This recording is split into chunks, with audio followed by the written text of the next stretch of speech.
What's guys, Sanjot Keer here, welcome to IFL।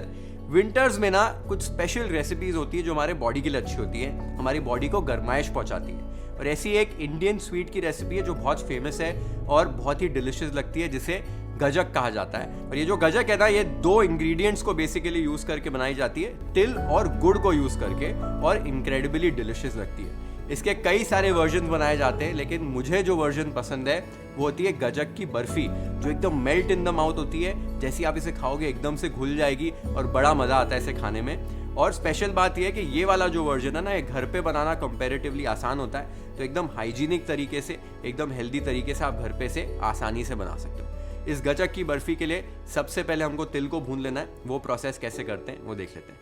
तो यहाँ पर मैंने 350 ग्राम सफ़ेद तिल ले लिए और साथ ही में 350 ग्राम गुड़ ले लिया है। दोनों की इक्वल क्वांटिटी बाय वेट आपने लेनी है। तिल को भूनने के लिए पैन को मीडियम फ्लेम पर थोड़ा सा गर्म कर लेना है।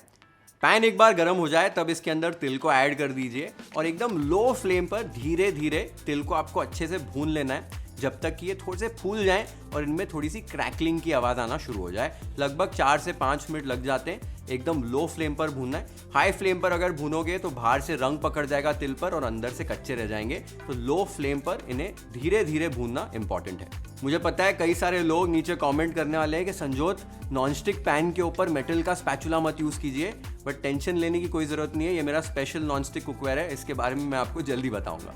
ये आप देख सकते हो 4-5 मिनट बाद धीरे धीरे से मैंने तिल को भून लिया है और ये हल्के हल्के से फूल गए और मुझे क्रैकलिंग की भी आवाज़ आ रही है। तो इस स्टेज पर इसे बोल में ट्रांसफ़र कर लेना है और रूम टेम्परेचर पर आने तक ठंडा कर लेना है पीसने से पहले। ये बहुत इंपॉर्टेंट है। अगर ठंडा किए बिना आप इसे ग्राइंड कर दोगे तो इसमें से तेल निकल जाएगा, इसकी पेस्ट बन जाएगी। तो ठंडा कर लीजिए। एक बार ये ठंडे हो जाए तो इन्हें एक मिक्सर ग्राइंडिंग जार में ट्रांसफ़र कर लीजिए।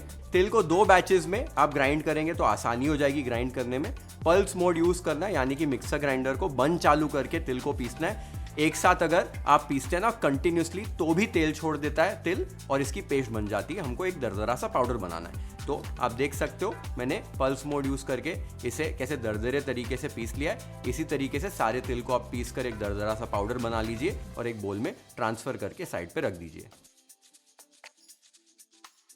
तो यहाँ तक का प्रोसेस आपने देख लिया, एकदम सिंपल है। बस तिल को भूनना है और एक दरदरे पाउडर में आपको ग्राइंड कर लेना है। सारे टिप्स आपको दे दिए हैं, टिप्स को फॉलो कर लीजिए, कोई दिक्कत नहीं आएगी। नेक्स्ट स्टेप हमारा ये है कि हमको गुड़ को पका लेना है। गुड़ को पकाने से पहले वो जो मैं तिल भूनते टाइम आपको बता रहा था ना अपने स्पेशल नॉनस्टिक कुकवेयर के बारे में, तो कई लोगों को ना दिक्कत होती है। नॉनस्टिक कुकवेयर को काफ़ी ज़्यादा संभालना पड़ता है और फिर अलग अलग स्पैचुलाज रखने पड़ते हैं और फिर कई बार स्क्रैच लग जाता है बहुत जल्दी से, और एक बार स्क्रैच लग गया तो आप कुकवेयर को यूज़ नहीं कर पाते हो और उसकी लाइफ कम हो जाती है। तो ये सारे जो आपके प्रॉब्लम्स हैं ना, आज सॉल्व हो जाएंगे। मिल्टन प्रोकुक ने रिसेंटली अपनी new tri-ply Hexatech range introduce की है और ये बहुत ही स्पेशल नॉनस्टिक कुकवेयर रेंज है। ये जो हनीकॉम पैटर्न आप देख रहे हो, ये raised stainless steel honeycomb pattern है। ये नॉनस्टिक लेयर को स्क्रैचेस से प्रोटेक्ट करता है। आपने देखा तिल भूनते वक्त मैंने स्ट्रेस फ्री इस पर मेटल स्पैचुला यूज़ किया और इस पर कोई स्क्रैचेस भी नहीं पड़े। इसीलिए ये nonstick cookware metal spatula friendly है, जिसकी वजह से ये लॉन्ग लास्टिंग भी है। इसकी नॉन स्टिक लेयर भी best quality German Greblon C3+ coating है, जो PFOA फ्री है, और इस नॉन स्टिक लेयर की आपको 2 साल की वारंटी भी मिल जाती है। Milton Procook triply Hexatech range में आपको कढ़ाई, फ्राई पैन, डोसा तवा और रोटी तवा के ऑप्शंस मिल जाते हैं। The complete range has a 3-layer stainless steel construction जो इवन कुकिंग इंश्योर करती है। मिल्टन पर हम सालों से भरोसा करते हैं उनकी क्वालिटी और ड्यूरेबिलिटी के लिए, और उनकी कुकवेयर रेंज भी वैसे ही क्वालिटी और ड्यूरेबिलिटी को इंश्योर करती है। So if you are looking for the best quality long lasting triply non stick cookware for your kitchen, explore the Milton Procook triply Hexatech cookware range at your nearest store, or you can also visit their website. The link is mentioned in the description box below. Don't forget to use my coupon code for an instant 15% discount. अब next part हमारा ये है कि हमें गुड़ को पका लेना है। वो प्रोसेस कैसे करना है वो देख लेते हैं। गुड़ को पकाने से पहले मैंने यहाँ पर 7x9 इंच का केक टिन ले लिया है। ये रेक्टेंगल केक टिन ले लिया है, जिसे बटर पेपर से लाइन कर लिया। इसमें हम गजक की बर्फी को सेट करेंगे। आप कोई भी मोल्ड यूज कर सकते हो। साथ ही में एक ट्रे के ऊपर मैंने तेल लगाकर उसके ऊपर ऐसे बटर पेपर लगा दिया है, जिसके ऊपर मिक्सचर एक बार जब पक जाएगा इसे रोल आउट करेंगे। इसके ऊपर आप सीधा प्लेटफॉर्म के ऊपर भी बटर पेपर इस तरीके से लगा सकते हो। गजक को रोल आउट करने में आसानी हो जाती है। अब गुड़ को पकाने के लिए यहाँ पर मैंने कढ़ाई ले ली है। कढ़ाई के अंदर आपको 350 ग्राम गुड़ को ऐड करना है। गुड़ को मैंने चॉप कर लिया था ऐड करने से पहले, इससे आसानी हो जाती है गुड़ को पिघालने में। तो ऐसे छोटे छोटे पीसेस में काट कर इन्हें ऐड कर दीजिए। अब आपको मीडियम फ्लेम पर गुड़ को पहले पका लेना है। पहले ज़्यादा स्टर करने की ज़रूरत नहीं है, एक बार गुड़ पिघलना शुरू हो जाए तब इसे आप स्टर कर सकते हैं। आप देख सकते हो धीरे धीरे गुड़ इस तरीके से पिघल जाएगा। एक बार आपका गुड़ पिघल जाए, आपको ध्यान देना है कि आपकी फ्लेम एकदम लो होनी चाहिए और एकदम लो फ्लेम पर कंटिन्यूसली स्टर करते हुए आपको गुड़ को पका लेना है लगभग 15 मिनट के लिए। फ्लेम आपकी लो होनी चाहिए, बहुत इंपॉर्टेंट है, इस चीज़ का आपको ध्यान देना है, नहीं तो गुड़ बहुत जल्दी कलर चेंज कर देता है और बराबर से पकता नहीं है। तो एकदम लो फ्लेम पर आराम से इसको पकाइए, एकदम परफेक्ट रिजल्ट्स आपको मिलेंगे।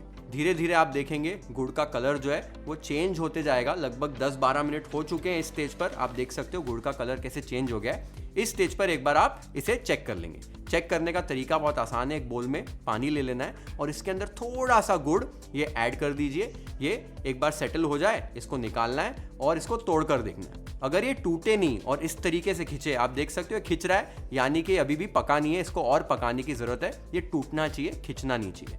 तो फिर से इसको आप आगे पकाइए एकदम लो फ्लेम पर। अगर आपको ऐसे लगता है कि गुड़ बहुत जल्दी पक रहा है, इसमें बबल्स आ रहे हैं या ये ऊपर उठ रहा है, तो आप फ्लेम को बंद भी कर सकते हैं। हीट इतनी होती है गुड़ के अंदर कि ये अपने आप भी पकते रहता है। तो कंटिन्यूसली इसको स्टर करते रहिए।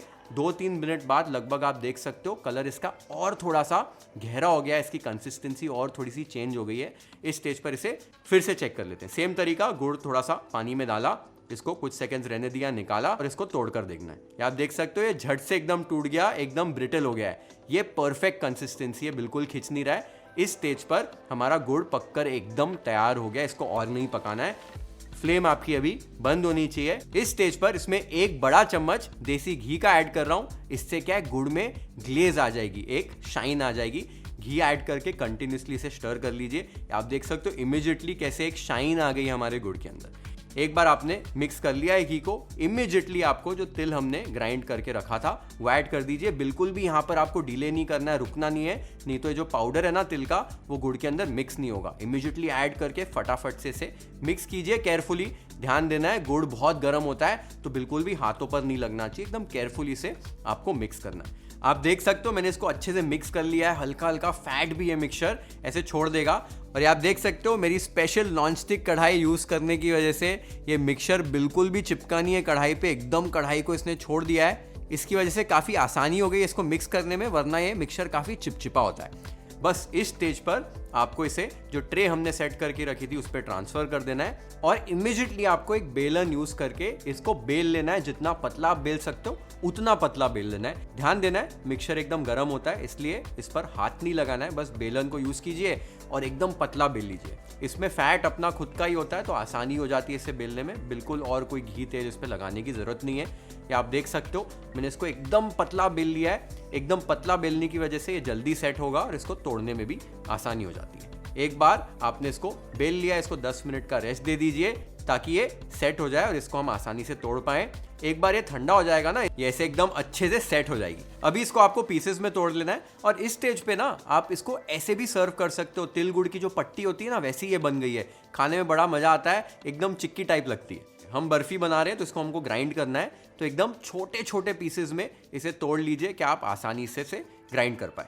ये आप देख सकते हो मैंने इसे अच्छे से तोड़ लिया है। अब इस स्टेज पर इसको बैचेस में आपको ग्राइंड कर लेना है, तो बस मिक्सर ग्राइंडिंग जार में आप इसे ऐड कीजिए और पल्स मोड यूज करके इसको एक फाइन पाउडर में आपको पीस लेना है। ध्यान देना है ज़्यादा ग्राइंड नहीं करना है, नहीं तो ये जमना शुरू हो जाएगा ग्राइंडर के अंदर ही। एक बार आपने इसे ग्राइंड कर लिया है तो आपको एक छन्नी ले लेनी है जिससे अनाज छानते हैं, और मोटी वाली जो छन्नी होती है ना, इससे आपको इसे छान लेना है कि कुछ बड़े पीसेस होंगे तो वो छन जाएंगे। आप देख सकते हो कैसे आसानी से इसे मैं छान रहा हूँ। बस इसी तरीके से बाकी बैचेस को भी ग्राइंड करके अच्छे से छान लीजिए। क्या आप देख सकते हो सारे मिक्सचर को मैंने अच्छे से छान लिया है, एकदम परफेक्ट टेक्सचर हमें मिल गया है। इस स्टेज पर इसमें 3 टेबलस्पून देसी घी को पिघाल कर आपको ऐड कर देना है। देसी घी इसलिए ऐड कर रहे हैं ताकि इसमें थोड़ी सी बाइंडिंग आ जाए, जैसे मोइन ऐड करते हैं ना आटे में, वैसी बाइंडिंग आ जानी चाहिए। तो बस घी को ऐड करके साफ हाथों से इसको अच्छे से मिला लेना है और जब इसे आप चेक करेंगे ना तो ये इस तरीके से जुड़ना चाहिए और जैसे इसको दबाओगे एकदम से बिखर जाना चाहिए। तो ऐसी कंसिस्टेंसी आ जाए तो एकदम परफेक्ट है। अगर नहीं जुड़ रहा है तो थोड़ा सा घी ऐड कर सकते हैं, बहुत ज़्यादा घी ऐड नहीं करना, ये इंपॉर्टेंट है। एक बार ये कंसिस्टेंसी आपको मिल जाए तो तो इसे अभी हमें सेट कर लेना है। सेट करने के लिए जो हमने मोल्ड को बटर पेपर से लाइन किया हुआ था उसमें सारे मिक्सचर को ट्रांसफ़र कर देना है। ट्रांसफ़र करने के बाद इवनली इसे स्प्रेड कर लेना है। अब इसे सेट करने के लिए यहाँ पर मैं एक आलू जिससे मैश करते हैं ना वो ले रहा हूँ। आप कोई भी फ्लैट चीज़ ले लीजिए और इसको आपको अभी ऊपर से प्रेस करना है। अच्छे से प्रेस कीजिए। प्रेस करने के बाद कॉर्नर्स जो है उसको ऐसे पलटे से स्पैचुला से अच्छे से कॉर्नर्स को भी प्रेस कर लीजिए। अब इसको सेट करने के लिए थोड़ा सा ठोकना है इसके ऊपर प्रेशर से ठोकना है।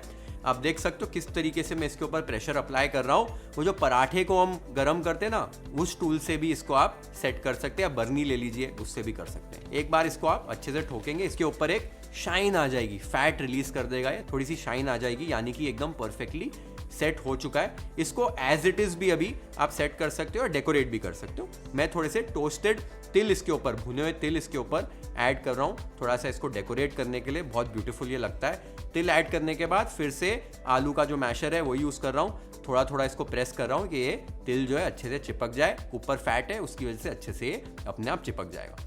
एक बार आपने इस तरीके से इसको डेकोरेट कर लिया है। अब इसको 1 घंटे के लिए आपको रेस्ट होने देना है कि जो घी है वो अच्छे से जम जाए, सारी चीज़ें सेटल हो जाए और ये जम जाए कि इसे हम इजीली कट कर पाएँ। 1 घंटे बाद इसको केयरफुली आपको डीमोल्ड कर देना है। डीमोल्ड करने के बाद बस इसको आपको कट करना है जैसे आपको पीसेस चाहिए। मैं छोटे छोटे स्क्वायर्स में इसको कट कर रहा हूँ। आप देख सकते हो काटने के समय बिल्कुल भी बिखर नहीं रही है, यानी कि एकदम परफेक्ट तरीके से ये सेट हो गई। एकदम आसानी से मैं इसे कट कर पा रहा हूँ। और ये आप देख सकते हो हमारी बर्फी कितनी ब्यूटीफुली सेट हो गई है। एकदम सर्व करने के लिए तैयार है। इसे भी प्लेट कर लेते हैं YFL स्टाइल।